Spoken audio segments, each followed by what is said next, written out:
예, 제가 일주일 동안 아주 알아가지고 지금 비몽사몽이에요. 네, 살면서 이렇게 아픈 거 처음인 것 같아요. 지금 링겔도 맞고 지금 주사도 맞고 지금 할 거 다 했는데도 안 낫네요. 네, 기도해 주세요. 네, 사업하니? 잘 적어가는데 친구야 이름이 뭐니 너는? 성현이? 그래.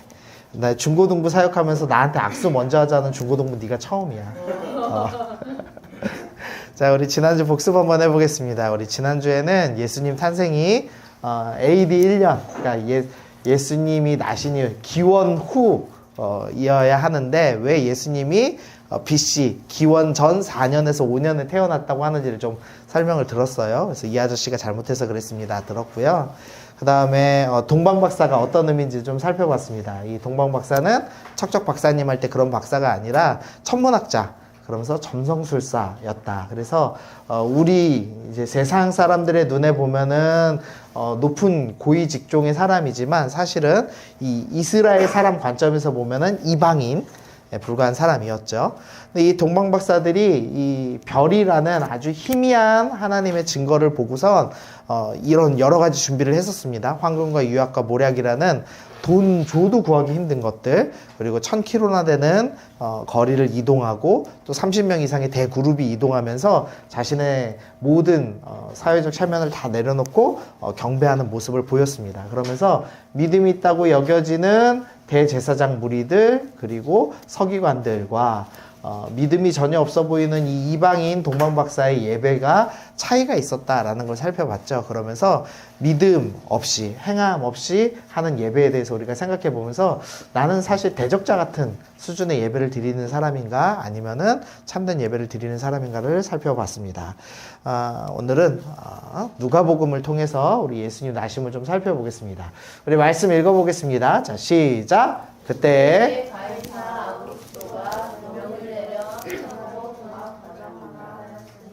이 호적은 구레뇨가 수레아 총독이 되었을 때 처음으로 것이라. 네. 오늘 본문은 누가복음입니다. 누가복음은 누가 썼냐면요, 누가복음은 누가가 썼어요. 누가, 이름이 누가예요. 그래서 누가복음인데, 이 누가라는 사람이 어떤 사람이냐, 누가라는 사람은 의사입니다. 의사 되고 싶은 사람 벌써 포기했니? 포기가 빠르구나. 지윤아, 넌 가능성이 있어. 벌써 포기했니 너도? 이때 당시 의사 좋은 직업일까요? 나쁜 직업일까요? 자, 의사 좋은 직업일 것 같다. 로마 시대 때 의사는 좋은 직업일 것 같다. 한 분 있습니다. 자신 있게. 두 분. 자, 난 별로다. 지훈아 왜 별로야 의사가? 이유가 있을 거 아니야. 답은 할 수 없지만 별로야? 그래. 결론적으로 말하면 별로인 직업입니다. 유대인들 입장에서는, 유대인들은 종교적인 의식이 중요해요. 그래서 부정한 걸 만지면 안 됩니다. 근데 이 환자들은 대부분 부정한 사람들이죠. 그러니까 병에 걸린 사람들이죠. 그래서 종교적으로 볼 때 부정하기 때문에 의사는 부정한 환자를 만지기 때문에 이 이스라엘 사람들, 유대인들 입장에서는 별로예요. 근데 그뿐만 아니라 로마 사람들 입장에서도 그래요. 그래서 의사는 좀 천한 직업입니다. 생각보다는. 근데 어쨌든 이 사람은 이제 바울 선교팀의 일원이 돼가지고 이제 바울이 눈이 되게 많이 안 좋았거든요. 건강이 되게 안 좋았습니다. 그래서 쫓아다니면서 이제 바울을 치료하면서 선교 사역을 감당했습니다. 근데 이 누가의 직업이 또 하나 있습니다. 그 뭐냐면 역사가입니다. 그래서 누가복음과 사도행전을 다 기록했는데요, 신약의 절반을 기록한 사람입니다. 그리고 이 누가는 이방인이에요. 그러니까 이스라엘 사람이 아니라 외국 출신의 사람, 특별히 이제 빌립보 지방 도시의 아마 사람으로 생각이 됩니다. 역사가면은 이 사람이 깐깐할까요? 아니면 슬렁슬렁 적었을까요? 이제 대답을 할 때가 됐어, 너희가. 왜냐면 계속 할 거기 때문에. 우리 에이스 예준아. 자, 역사가인 누가는 깐깐하게 썼을까? 슬렁슬렁 썼을까? 자, 다시 한번. 의사야. 자, 그리고 역사가야. 자, 깐깐하게 썼을까? 슬렁슬렁 썼을까? 그렇지. 깐깐하게 썼습니다. 뭐 굳이 MBTI로 따지면 왕T, 왕제이 뭐 이런 정도 되는 것 같아요. 그래서 대단히 자세하고 사실관계 중심으로 기록을 했습니다. 마태복음을 읽으면 여러분들이 이해가 안 돼요. 그게 정상입니다. 왜냐하면 유대인들의 문학적인 관점으로 썼기 때문에 저처럼 좀 신학 공부를 해야 읽을 수 있어요. 근데 누가복음은 여러분들 같은 이방인들이 읽을 수 있는 책이야. 여러분들 이방인 맞죠? 이스라엘 사람 없죠? 여러분들이 읽을 수 있는 책입니다. 그래서 최대한 사실적인 관계만 기록을 했습니다. 그래서 누가가 지금 사실관계를 다 적어놓고 있어요. 예수님 태어날 때가 언제입니까? 먼저는 누구 대통령 때입니다. 이걸 기록해 놓는 거죠. 그래서 가이사 아구스도라는 사람이 황제로 있을 때입니다. 라고 기록을 하고 있어요. 가이사는 카이사르. 혹시 카이사르는 아니? 모르지. 카이사르는 이제 사실상 이제 첫 번째 황제 취급받는 0번째 황자라고 생각하면 됩니다. 이 그때부터 이제 카이사르라는 사람 이름을 따서 황제라는 의미가 카이사르라는 뜻으로 쓰이고, 그게 성경에는 이제 한자로 번역되면서 가이사라고 적혀 있어요. 어쨌든 이 사람이 황제입니다 라는 의미를 적어 놨고요. 그 다음에 뭐 영을 내려도 다 전문 용어예요. 그리고 구레뇨가 수레야 총독이 되었을 때, 그러니까 우리의 경남도청 지금 경남도를 그 하고 있는 구청장은 도청장인가요? 도지사. 고마워. 도지사는 누구냐, 이런 것까지 이제 상세하게 지금 기록을 해놓은 겁니다. 이렇게 자세하게 기록한 이유는 이방인들이 예수님을 좀 더 쉽게 알 수 있도록 당시에 이제 시대를 좀 기록해 놓은 겁니다. 그래서 뭐 굳이 좀 아는 척 하려고 적어놨는데요. 여기 영을 내려라는 표현은 이 로마 원로원이라는, 쉽게 말하면 국회 같은 거죠. 거기 공식 결정, 법령에 쓰는 단어입니다. 그리고 수리아 총독 구레뇨라는 사람은 요 AD 6년에서 9년에 수리아 총독한 사람입니다. 요거 적어 놓은 거는 이제 여러분들하고는 상관없는데, 인구조사를 시작하고, 우리나라 인구조사하면 몇 년 걸리는지 아세요? 제 기억에 한 5년 단위로 아마 했던 것 같아요. 그러면은 인구조사 결과가 나오는데 꽤 오래 걸립니다. 컴퓨터로 해도. 근데 이때 당시는 다 수작업할 거 아니에요. 그러니까 수년이 걸려요. 그래서 아마도 이 구레뇨가 수리아 총독이 된 AD 6년 정도의 인구조사들이 완료된 것 아닌가 싶습니다. 어쨌든 뭐 복잡한 건 넘어갈게요. 자, 우리 3절부터 5절 읽어보겠습니다. 시작. 모든 사람이 각각 고향으로 돌아가매 요셉도 다윗의 집 족속이므로 갈릴리 나사렛 동네에서 유대를 향하여 베들레헴이라 하는 다윗의 동네로 그 약혼한 마리아와 함께 호적하러 올라가니 마리아가 이미 잉태하였더라. 자, 예수님이 아직 태어나기 전입니다. 지금 마리아 뱃속에 예수님이 있는 상태입니다. 근데 그때 황제 아구스도가 이 호적을 해라 라고 명령을 했습니다. 이 호적하라는 명령은 뭐냐면요, 쉽게 말하면 인구조사를 하는 겁니다. 여러분, 인구조사를 왜 해요? 자, 우리 사업할 것 같은 우리 성현아, 우리나라 인구조사 왜 할까? 모르겠어요. 그러면 누구한테 물어볼까? 민성아, 인구조사를 왜 할까, 우리나라가? 그럼 누구한테 물어볼까?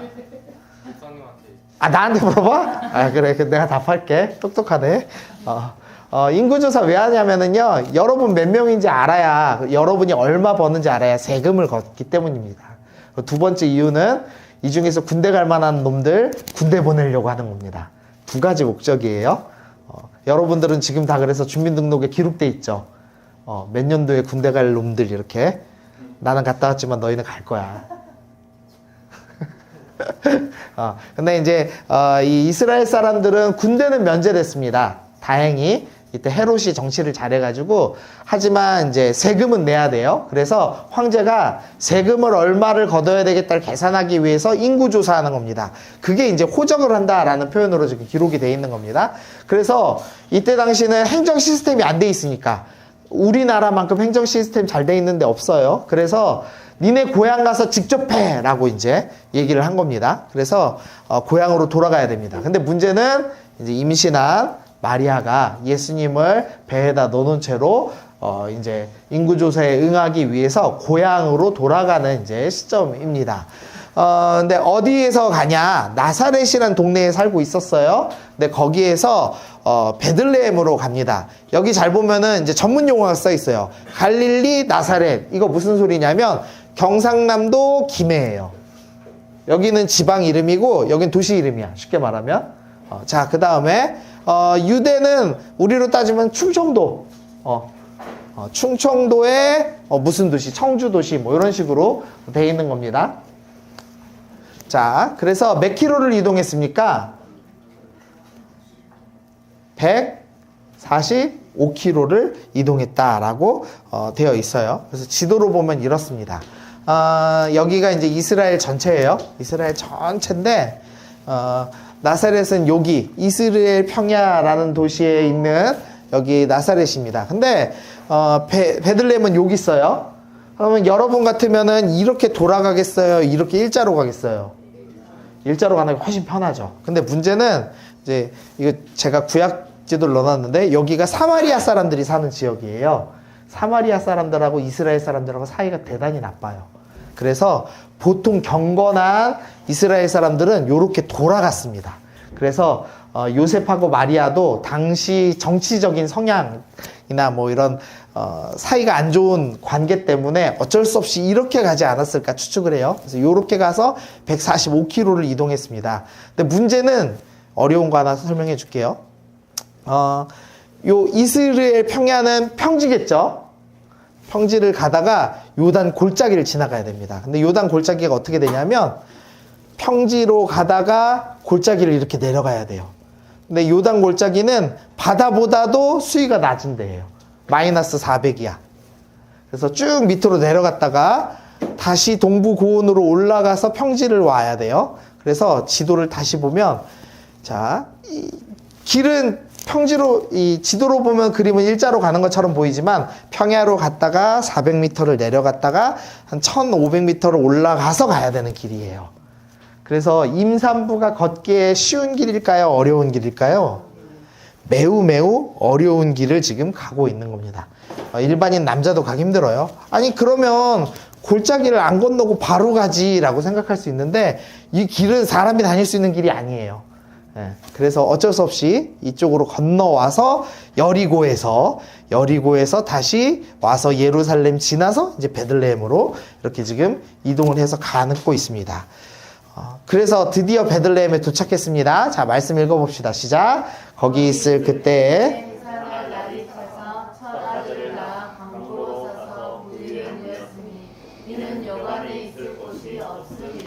자, 드디어 예수님이 뱃속에 있는 상태에서 마리아와 요셉이 145km를 걸어서 도착을 했습니다. 그랬는데 뭐가 없어요? 여관이 없었어요. 이게 무슨 의미냐? 먼저 오해를 하나 좀 제거하겠습니다. 베들레헴은 되게 작은 동네예요. 그래서 여관이 없습니다. 그게 정상이에요. 왜냐면 뭐 관광객이 와야 여관이 있을 거 아니에요. 관광객이 없어요. 그래서 우리 교회 주변에도 여관 없잖아요. 똑같아요. 여관이 없습니다. 그래서 번역이 좀 잘못됐어요. 여관이 아니라 손님방이 더 맞습니다. 그러니까 임산부가 인구조사하러 왔어요. 와서 손님을 무조건 받아주는 문화거든요, 이스라엘은. 그래서 일단은 마리아를 데리고 왔어. 근데 이 사람이 애 낳을 때가 된 거예요. 근데 손님방에는 지금 인구조사할 모든 사람들이 다 와 있어. 남자도 있고, 여자도 있고, 할머니도 있고, 할아버지도 다 있어요. 그러면 그 사람들 다 보는 데서 애 낳을 수 있을까요, 없을까요? 없어요. 이상하잖아. 애 낳을 수 없잖아. 사람들이 있는 데서. 그래서 할 수 없이 1층으로 내려간 거예요. 근데 당시에는 동물들이 1층에서 사람하고 같이 살았습니다. 왜 그러냐면 춥잖아요. 난방이 잘 안 되잖아요. 당시에는. 그래서 동물들이 같이 있으면 따뜻하니까 1층은 동물, 2층은 사람. 특별히 2층에는 손님방, 1층에는 좀 이제 같이 사는 사람들 이렇게 같이 있었어요. 동물이 또 무슨 일을 해주냐? 체온 유지해주고, 두 번째로는 동물이 정기적으로 뭘 싸요. 뭘 싸지? 그렇지. 그걸 사. 역시 에이스, 예준이. 똥. 네가 답한 거 아니니? 아, 그래, 미안해. 응아를 쌉니다. 그러면 그 응아를 뭐 하냐면 말려가지고 연료로 써요. 그래서 따뜻하게 지낼 수 있게 해주죠. 그래서 최대한 따뜻한 방을 지금 내줬다. 그런 이제 의미에 더 가깝습니다. 그래서 옛날 연극 중에 빈 방 없습니까 해서 막 사람들이 마리아를 막 거절하는 막 그런 스토리의 연극이 있었는데 그거는 이제 성경적으로는 맞지가 않아요. 그리고 두 번째로 예루살렘에 가보신 분들 아무도 없겠지만 저도 안 가봤지만 거기 가면은 베들레헴에 가면 동굴 위에다 교회를 세워놨습니다. 그리고 이 동굴이 바로 예수님이 탄생하신 곳이야. 이제 이렇게 설명을 해줘요. 근데 그것도 이제 좀, 오해가 좀 있는데, 결론적으로 말하면 동굴일 수도 있어요. 왜냐하면 당시 사람들은 그 건축비가 아낄 수 있잖아요. 동굴에서 많이 살았어요. 따뜻하게. 동굴에서도 2층 집을 짓고.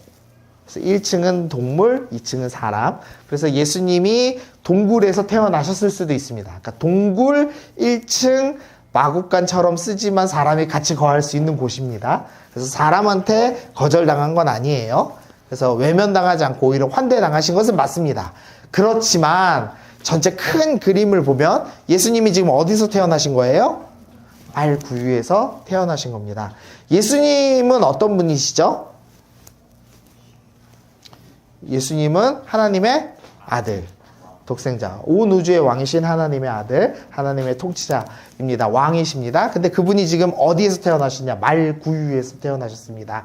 말구유는 이게 멋있게 써놓으니까 좀 그럴싸해 보이는데 말 밥그릇이에요. 그러니까 쉽게 말하면 개밥그릇에서 태어나셨어요. 예수님은. 되게 비참하게 태어나신 거죠. 그래서 낮아지셨다. 그러니까 우리를 위해서 온 우주의 왕이 말 밥그릇에서 태어나셨습니다를 보여주는 사건입니다. 우리 말씀 읽어봅시다. 시작. 그는 근본 하나님의 본체시나 오히려 자기를 비워 종의 형체를 가지사 사람들과 같이 되셨고. 아멘. 자, 그래서 성경은 예수님께서는 하나님하고 동등된 분이야. 왜냐면 아버지가 왕이면 아들도 왕이 되잖아요. 동등된 존재예요. 그런데 예수님께서는 우리를 위해서 사람의 몸을 입고 낮아지셨어 라고 설명을 하고 있습니다. 그래서 이런 데럴벅이라는 선생님이 유명한 말을 했습니다. 메시아의 첫 번째 왕실은 가축울이었다라는 이런 말을 남기기도 했습니다. 어쨌든 예수님이 되게 낮아지신 사건입니다. 그래서 이 장면을 좀 표현을 하면 이 로마 황제라는 권력자 말 한마디에 고난당하는 예수님과 그의 가족 스토리처럼 비춰져 보일 수가 있는 거죠. 우리는 하나님의 자녀이고 위대한 사람들이고 우리는 천국 갈 사람들이다라고 우리가 얘기는 하지만 실제로 우리 인생을 보면은 고난을 많이 당해요. 어려움 당해요. 힘든 일을 계속 당해요. 그럼 이거 어떻게 이해해야 되지? 이제 이거에 대한 생각이 있을 수 있죠. 근데 좀 더 넓은 그림으로 보면은 마태복음 2장 23절에서는 이런 예언을 적어놨습니다. 이사야서 11장의 예언인데 예수님은 나사렛 사람이라고 불릴 거야 라는 예언이 있어요. 이게 무슨 소리냐면 예수님 고향이 나사렛이야. 이렇게 불릴 거야 라는 예언이 있습니다. 근데 동시에 미가서에서는 예수님이 어디서 태어날 거냐? 베들레헴에서 태어날 거다라는 예언의 말씀이 있습니다. 이 두 개의 말씀이 충돌되잖아요. 이해가 돼요? 예수님이 분명히 나사렛 사람이라고 불린대. 그럼 고향이 나사렛으로 사람들이 안다는 소리인데 동시에 예수님은 베들레헴에서 태어난대. 이 두 가지 말씀이 조화가 안 이루어지는 것처럼 보이죠. 근데 하나님께서 이 로마 황제를 사용하셔서 지금 이 두 가지 말씀, 두 가지 예언이 동시에 다 이루어지게 하시는 스토리가 나오고 있는 겁니다. 그래서 개인 눈으로 보면 권력자의 말 한마디 때문에 고난당하는 예수님과 가족 스토리처럼 보이지만 더 넓은 관점에서 보면 예언의 말씀을 이루시는 하나님의 모습, 그래서 하나님께서 거꾸로 로마 황제를 사용하는 모습이 보여지고 있더라는 거죠. 우리 인생에서 왜 이렇게 어려운 일이 있지? 내가 공부하는데 왜 이렇게 공부 결과가 잘 안 나오지? 나 왜 하는 일마다 안 되지? 라고 생각하는 고난과 어려움이 있을 수 있습니다. 그런데 그 어려움이 하나님의 더 큰 일을 이루기 위한 어떤 일부의 계획일 수도 있다는 거예요. 이해가 좀 돼요? 네. 그 제가 여기 설교 원고에 없는 건데 예화를 하나 들면 제가 간이 안 좋습니다. 감기도 오래 걸리는데 간도 안 좋아요. 참 몸이 썩었죠. 예. 네, 간이 안 좋아서 이 신체 검사를 하면은 저는 이제 피를 뽑아서 이제 피 검사를 해요. 그래서 간염 수치가 있어요. 그게 50이 3번 넘으면 민방위가 됩니다. 군대를 안 가도 돼요. 우리 여성 동지들은 모르겠지만 군대를 안 간다는 건 엄청난 큰 특권이거든요. 근데 제가 신검을 3번 받았습니다. 그래서 마지막 50만 넘으면 군대를 안 가는 거예요. 그런데 이제 갔을까요? 안 갔을까요? 갔습니다. 결론적으로. 저희 교회 형이 그때 당시에 목사님 아들이었는데 목사님 아들인 형이 쟤 아마 교회를 위해서 오늘 밤 술을 먹고 늦게 자라. 그러면 간 수치가 올라서 피 검사를 하면 네가 군대를 안 가게 될 거고 그럼 네가 2년간 교회에서 봉사를 할 수 있으니까 주님을 위해서 술을 먹자. 저한테 권했습니다. 그러나 제가 안 보내실 거면 술 안 먹어도 안 보내실 거다라는 믿음으로 푹 잤어요. 그 바람에 군대를 끌려갔습니다. 쉬웠을까요? 어려웠을까요? 군대는 쉽지 않습니다. 군대 되게 힘들었어요. 진짜 어려웠습니다. 군대 가서 막 괴롭히는 놈들도 있고 그래서 되게 고생 많이 했어요. 근데 그때 고생하면서 좋은 경험들을 많이 했어요. 그 GOP에서 교회도 개척해 봤고요. 군대에서 성탄 뭐라고 그러죠? 성탄절 때 그 노래 부르는 거? 전야제. 네, 전야제도 하고 또 새벽송도 돌아봤어요. 군부대에서. 쉽지 않은 경험이죠. 그때 이제 한 분을 만났는데 그때 대대장님을 만났어. 대대장님이면 중령인데 그분이 이라크에 일부러 파병 나가서 교회를 6개인가 7개를 개척하신 분이에요. 그분이 갑자기 대대장님으로 오셨어요. 그래가지고 제가 그때 대대군종. 그래가지고 너무 재밌게 사역을 했습니다. 지금 그분이 포스타예요. 깜짝 놀라 한미연합군 부사령관 됐어. 저 기대하고 있어요. 그분이 이제 더 높아지기를. 그분의 사인된 책이 한 권 있습니다. 어쨌든 제 인생에서 그때 잠깐 볼 때는 되게 고난의 스토리처럼 보였거든요. 군대를 끌려간다는 게 내가 왜 내 교회를 섬기는 거를 못 섬기게 하시지? 라고 생각했지만 제 인생 전체를 볼 때는 더 좋은 것들을 배우고 더 좋은 경험을 할 수 있는 기간이 됐어요. 하나님께서 지금 여러분들 눈앞에 있는 작은 고난처럼 보이는 일일지 모르지만 하나님께서 더 크게 큰 그림으로 쓰실 수도 있다라는 것을 기억해야 합니다. 자, 우리 두 번째로 우리 10절과 14절 읽어봅시다. 시작.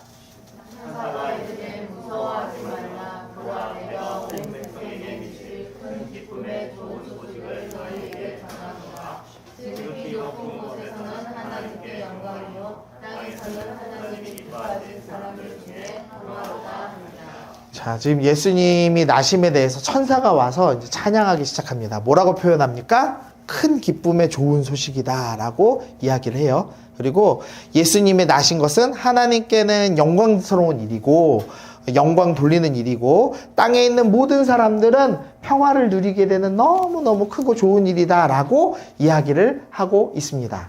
근데 정말 그런지 한번 생각해 봅시다. 세상 관점에서 보면요, 예수님은 돈도 없고 명예도 없고 권력도 없어요. 그래서 로마 황제 말 한마디 때문에 엄마가 140km, 145km 걸어가서 말 밥그릇에서 태어난 비참한 인생입니다. 그래서 결국에 마지막에 어떻게 죽어요? 십자가에 달려 죽습니다. 예수님 인생은 세상적인 눈으로 보면은 정말 비참한 인생을 살았습니다. 그러나 하나님 나라의 관점에서 볼 때 천사는 뭐라고 표현하냐? 예수님 나신 것은 큰 기쁨의 소식입니다 라고 이야기를 한다는 거예요. 예수님 나신 것은 하나님께 가장 영광된 일입니다 라고 얘기하고 예수님 나신 것은 이 땅에 살고 있는 우리들에게 평화를 경험하게 하는 샬롬을 경험하게 하는 일입니다 라고 이야기를 하고 있더라는 겁니다. 우리가 어떤 관점을 가지고 인생을 보느냐에 따라서 인생이 전혀 바뀝니다. 만약에 돈과 명예과 권력으로 이재함이라는 목사의 인생을 본다면 어떤 인생이냐? 저는 친구들의 벌이의 절반도 못 벌어요. 제 친구들은 그래도 꽤 벌 거란 말이야. 대학 졸업하고 뭐 대학원도 나오고 괜찮게 벌면서 400, 500 이상 버는 사람으로 살고 있겠죠. 근데 저는 그 절반도 못 벌어. 그러니까 이 세상의 관점에서 보면 이재한 목사는 인생을 실패한 거예요, 성공한 거예요? 그래도 고마워요. 목사한테 실패했단 말 안 해줘서. 그래도 세상 입장에서 보면 잘 나가는 사람은 아니죠. 그러나 하나님 나라 관점에서 보면 저는 하나님의 가장 귀한 말씀을 여러분에게 전달하는 사람으로 서 있는 겁니다.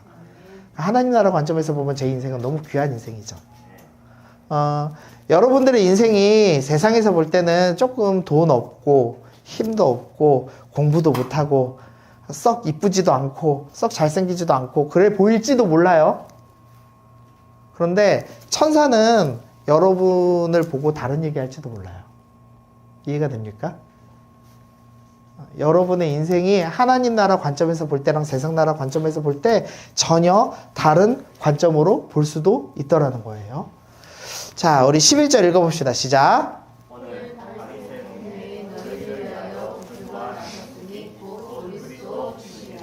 그래서 천사는 예수님을 뭐라고 표현하냐? 구주, 구원자이십니다 라고 소개하고요. 그리스도, 기름 부음 받은 특별한 직책을 받은 분입니다 라고 소개하고요. 그다음 마지막 주는 헬라어로 퀴리오스라는 건데 쉽게 말하면 마이 로드 뭐 이런 겁니다. 뭐 이렇게 영화에 보면 옛날 영화들 중세 유럽 보면은 왕한테 마이 로드 막 이런 거 하잖아요. 그 주인님이라는 표현이거든요. 황제한테 쓰는 표현입니다. 오늘 성경에서 가이사라는 황제가 나와 있는데 황제에게 퀴리오스라고 부르는 것이 아니라 주인님이라 부르는 것이 아니라 천사는 예수님께 주인이라고 표현해요. 세상 나라 관점에서 보면 예수님은 평범하고 볼품없고 쓸모없어 보이는 말 밥그릇에서 태어나서 십자가에 달려 죽으신 분이죠. 그러나 하나님 나라 관점에서 보면 예수님은 우리에게 평화를 주기 위해서 우리의 죄를 구원하시기 위해서 이 땅에 오신 분입니다. 그래서 천사는 그 예수님을 구원자이십니다. 그리스도십니다. 우리의 주인님이십니다. 라고 이야기하고 있습니다. 그래서 여러분도 세상 나라의 관점이 아니라 하나님 나라 관점에서 예수님을 봐야 한다라는 겁니다. 자, 마지막 초대장을 받은 사람들 우리 8절에서 10절 읽어보겠습니다. 시작.